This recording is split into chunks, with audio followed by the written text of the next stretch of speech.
Hi guys, welcome to Clockwork Noodles with another episode of the Aquatope on White Sands. This is episode number 10. Make sure you guys are subscribed. This is the week when I am going to be releasing my wrap-up video. So I will tell you my top 3 anime of the season, including my hidden gem. And I'll also tell you what is coming your way next season. What is coming our way anime-wise? So I'll introduce you to a lot of animes coming your way that you may not be aware of if you're not totally up to date on what's coming your way. So I'm going to tell you what's coming out and what my new breakdown videos will be. And I can tell you there is a lot going on. So you're definitely going to want to make sure you don't miss it. There are 2 ways to follow. Obviously, subscribing. Subscribing really helps. I can't beg you guys enough that if you are just finding any interest, please give that little subscribe button a bit of love. Or you can go to the Discord channel and that will give you notifications whenever videos go up on the channel. Let's begin with an episode that was a bit more downtrodden than usual. We are apparently only 1 week away from closing. I didn't realise how quick the time was starting to move. Whether that was accurate and we were actually looking at the correct calendar, it did seem like there's only a week left. The anime is fast forwarding us, but there are still 14 episodes still to go. This seemed to be more of a Kai episode, subtly showing things from his side and some of his characters. I do like the fact that every single side character very subtly has had an episode based on them, which is quite nice. It's subtle, but there has been episodes where it's more directed at a certain character as opposed to our main 2 leads. But the episode definitely has a very sad twist to it. It's quite a sad episode. Things feel really like we're starting to get ready to give up, like we're getting to the point where we're pretty much accepting our own fate. No point on getting replacement equipment. We can see that Kuyu's words hurt Cuckoo as she kind of walks by, but it also seems like she's starting to get to the point when she too may have also given up herself. She ends up turning to fortune telling, which makes me also think she's desperate. And this isn't anything on that, but the times when I have maybe found an interesting fortune telling is generally when I've hit rock bottom and I am desperate. You seek a supernatural force, just anything that will help you. So I do think Cuckoo is hitting that point when she just wants anything to work. Now, it turns out Fuka's call wasn't a bad call, which I really wasn't expecting. I was not expecting Fuka to be asked back. But sadly, I really don't think she's going to take it. And I'm not going to lie, I really did wish that she would, because I really want to see her too flourish and get what she wants. But I don't think she's going to. One door closing leads to another opening. Who knows? But I really do get the vibe that Fuka is not going to take the opportunity to star in a new role. And to be fair, even if she does star in something, a video, we don't know if that's going to be an opening of her coming back to idolism. It could just be a one-off thing. So it does seem that summer break will be the make or break cut-off point where either one thing ends, another thing may go. I do predict that we are going to end our first 12 episodes at the end of the break. I just get that feeling that we've got 2 episodes left. They're going to give us 2 more of the last week. And I think we're going to end the first 12 episodes at the break. And then the next 12 episodes, I'm not quite sure where we're going to go. This anime is continuing on next season.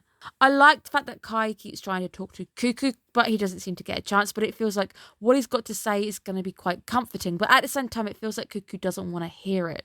So let's talk supernatural, a element of this anime that has always been there in our face. So as much as the reading feels a little bit standard, a little bit of a bust, because it's even Fuku's like, this is what she said to me as well, we do start to look at the supernatural elements that have been in this anime all the way throughout.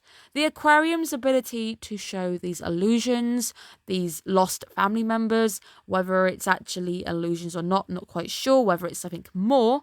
Supernatural things are supposed to be unpredictable. They happen when you're least expecting them. It does seem like we might have a way of doing it in the aquarium, but it's doesn't feel like it's a way we should be going. But Cuckoo, who's desperate at this point, sees it as a way that she might be able to try marketing it.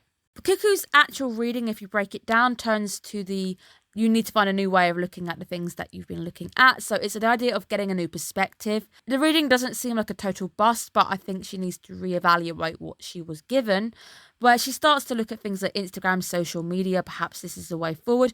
We have already explored some of these methods before. They helped a little bit, but they're not a permanent fixture. Sadly, with things like illusions and supernatural, it's very difficult to market something so uncertain. But this week, guys, can you feel that gap starting to grow? The space between our two main characters starting to feel a little bit more. So Fuka does actually come clean and tells Cuckoo, this is what happened. I've been given this option. And it initially looks like she really is at least considering it, because she does ask for a bit more time, but Fuka doesn't seem happy. The reaction of Cuckoo, also her getting up, just leaving, not even finishing her meal, I feel like that too is not gonna help her go. I think Fuka doesn't want to upset Cuckoo, and I definitely felt like there's no way Fuka will actually go because she doesn't want to upset Cuckoo. Seeing how she reacted when she told her she was, at least this is what happened, I'm not considering it, but this is what happened. That to me makes me also worried that it's going to be another reason for her not to take the role. But we definitely have space starting to appear as the two girls. One looks at her phone, trying to obviously ponder her issues, and the other one is facing away, trying to sleep. They're not even facing in the same direction, so we feel like we're starting to drift a little bit. Cuckoo is really, really worried and hung up on her own issues, and Fuka is battling her own, but she also seems to be putting Cuckoo first. I know there's a scene later on which we'll discuss with Fuka expressing that she wants to help Cuckoo reach hers, but part of me really wants to see Fuka take on that idol role and return to what she really enjoyed doing at one point. But Fuka getting the cold shoulder initially, the kids also saying, oh, we want you to stay here forever. These are all simply more things that I worry will make her put off actually going back. I don't think Fuka's going to go back anytime soon.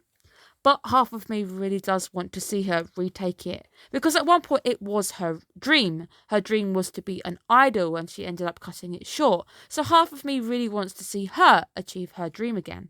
Cuckoo, not wanting to ask Fuka for help, ends up turning to Kai finally, because this technically is our Kai episode. But these actions as well will sadly, I think, have a negative effect. You can imagine people going to an aquarium hoping that you've been promised a supernatural experience, not getting it, and then maybe even impacting the aquarium even more in a negative way. Cuckoo as well, we see her shutting Fuka completely out by going, oh, I don't need your help, you can go home first. But Kai is a fantastic character. To me, he is a precious bean. I liked him from the start. He is really, really nice. He is willing to help her. We know he likes her.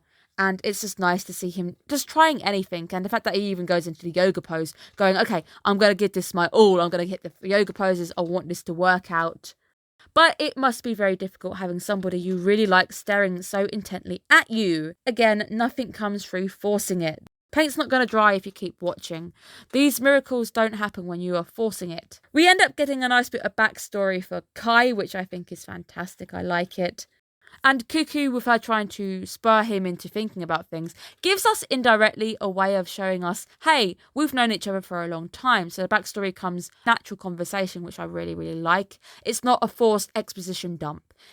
Cuckoo is literally trying to go, hey, do you remember this time? Do you remember this time? Hoping it's going to provoke a reaction from him. But it also shows us indirectly how long they've known each other for, and it gives us a nice bit of backstory where we finally see Cuckoo opening up to him about the fact that she's going to lose Fuka and how much this really hurts because she wants Fuka to stay forever. And she was hoping that keeping the aquarium going was going to be that way. Worrying that Fuka now may actually vanish in a week is also something that feels like finality, a final thing. This is a nail in the coffin. We're going to lose the aquarium.